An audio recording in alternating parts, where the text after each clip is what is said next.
आम आदमी जो 10,000 20,000 का बैंक से अगर लोन ले लेता है, बैंक उनकी कुल की जब्ती करने के लिए घर तक पहुंच जाता है, लेकिन यहां पर लाखों करोड़ रुपया लेकर यहां पर भाग चुके हैं और अडानी ग्रुप भागने की तैयारी कर चुका है। इस पर सरकार अभी तक चुप है। पाकिस्तान में प्याज 250 रुपए किलो, सरसों तेल 500 रुपए किलो, दूध 600 रुपए किलो और घी 1000 रुपए किलो, आटा 400 रुपए 500 रुपए किलो, ऐसा हमारे देश की मीडिया बता रही है। डूबने के कगार पर जो कंपनियां हैं उसमें से एलआईसी तकरीबन 10 लाख करोड़ का शेयर डूब गया। नीरव मोदी की तरह, विजय माल्या की तरह, सब मेहुल चौकसी की तरह ये सब देश छोड़ करके भाग जाएंगे।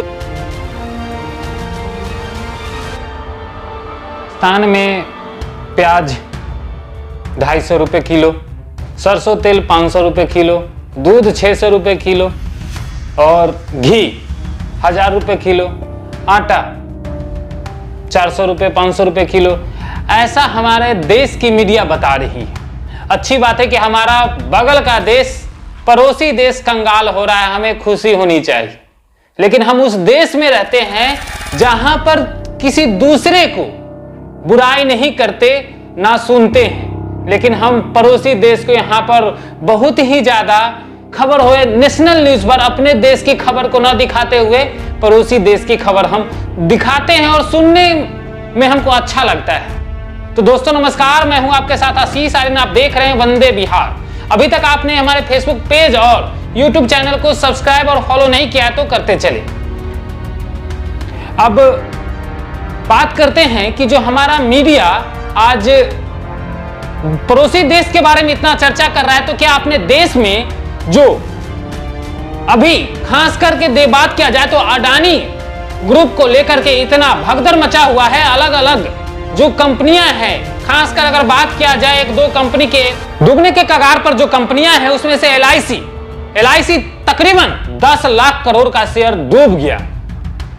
यह पैसा गरीबों का है, आम लोगों का है, जनता का है, जो अपने खून पसीने की सिंचाई से एक एक पैसा करके जमा किए। और कुछ लोग तो ये कह रहे हैं कि अब ये भी नीरव मोदी की तरह, विजय माल्या की तरह, सब मेहुल चौकसी की तरह ये सब देश छोड़ करके भाग जाएंगे। उसी तरह देश छोड़कर इन लोगों को भगा दिया जाएगा, ताकि जहां भी जाए वहां से एक पार्टिकुलरली एक व्यक्ति को उनके खाते में चुनाव लड़ने के लिए पैसा भेजते रहेंगे। उसी तरह जैसे नीरव मोदी देश छोड़कर गए, सालों साल गए हुए हो गए, मेहुल चौकसी सालों गए हुए हो गए, नीरव मोदी, विजय माल्या सालों साल से बाहर हैं, लेकिन उनका कारोबार बहुत ही अभी भी फल फूल रहा है। लेकिन यहां पर गुमराह किया जा रहा है लोगों को कि जल्द ही हम भारत में इन्हें लेकर आएंगे।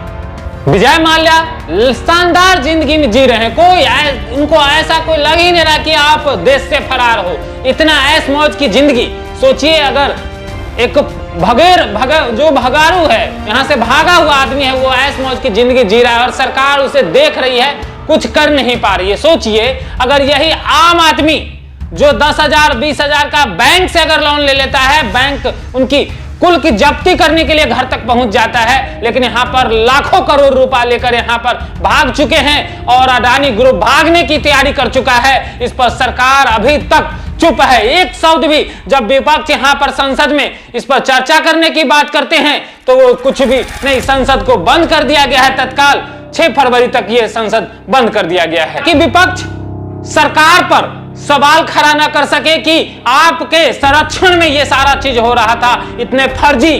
क्या भारत के पत्रकार इतने सक्षम नहीं हैं कि जैसे हिंडनबर्ग जैसी कंपनियां ने इनका काला चिट्ठा खोल के रख दिया? क्या भारत की मीडिया में वो काबिलियत नहीं रह गया है कि ऐसे काले चिट्ठे जो बनाकर फर्जी कंपनी बनाकर के लोगों का पैसा दीमक की तरह जो चूस रहे थे, उनको ऐसे ही सबके सामने लाया जाए? अगर हिंडनबर्ग अगर यह गलत करके इस तरह का इन्हें फंसाया जा रहा था, क्या अभी तक अडानी जवाब क्यों नहीं दी है? क्यों अमेरिका के कोर्ट में अभी तक एक भी केस नहीं फाइल हुआ है? ये देखिए, ये सिर्फ एक लोगों को भरमाने की कोशिश की जा रही है कि नहीं पैसा। और एक और बात आपको बताएं, जिस तरह से सरकार जब मुश्किल में फंसती है तो राष्ट्रवाद लेकर आता है, उसी तरह ये अडानी समूह पूरा अभी राष्ट्रवाद की दुहाई दे रहा है कि भारत की अखंडता पर हमला है। भाई आप भारत की अखंडता पर हमला नहीं, ये आपके द्वारा फर्जी कंपनी बनाए जाने को लेकर, जहां भारत की मीडिया को आप पैसा खिलाकर मुंह बंद कर दिए हैं, लेकिन इस दुनिया में ऐसे भी पत्रकार हैं जो पैसे लेकर मुंह बंद नहीं करते।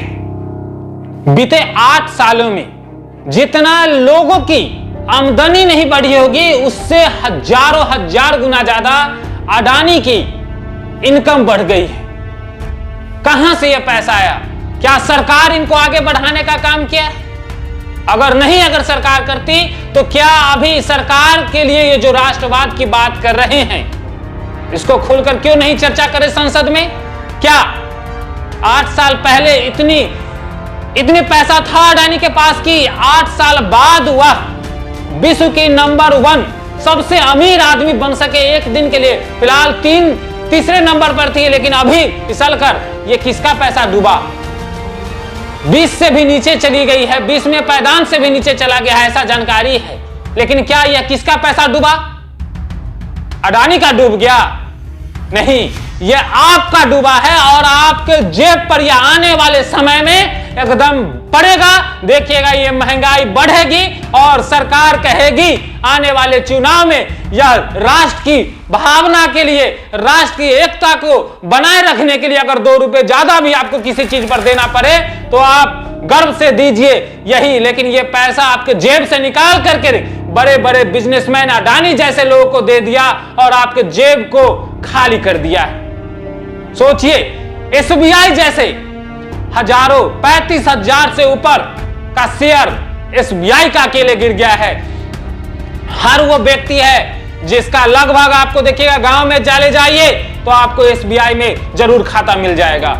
लेकिन 35,000 करोड़ से ऊपर अगर शेयर गिर जाए एसबीआई का तो सोचिए क्या हाल होगा, क्या होगा आम आदमी का। क्या अभी तक इस पर आरबीआई और सेबी ने कोई भी एक्शन लिया है?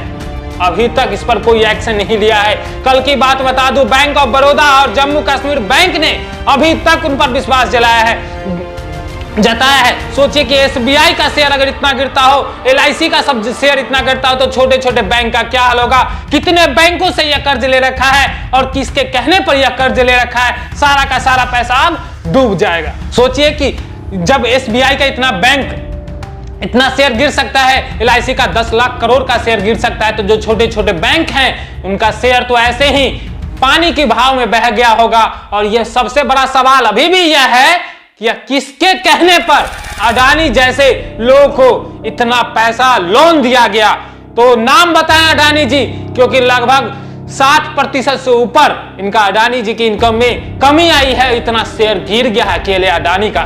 सोचिए, देश की अर्थव्यवस्था जो कह रहे थे कि हम आने वाले समय में 5वीं तीसरी अर्थव्यवस्था बनेंगे, हमको आने वाले समय में अगर लग रहा है कि ये तीसरी नहीं 30वीं पायदान पर जा सकती है।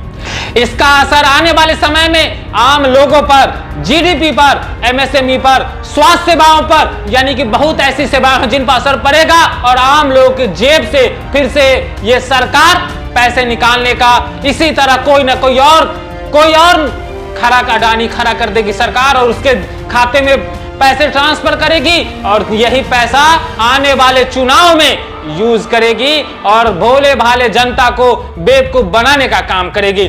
अभी के लिए इतना ही। आप देख रहे हैं वंदे बिहार। अगर फेसबुक पर इस वीडियो को देख रहे हैं तो हमारे पेज को फॉलो करते चले, यूट्यूब पर देख रहे हैं तो हमारे चैनल को सब्सक्राइब करें और अपनी प्रतिक्रिया जरूर देते चले। धन्यवाद।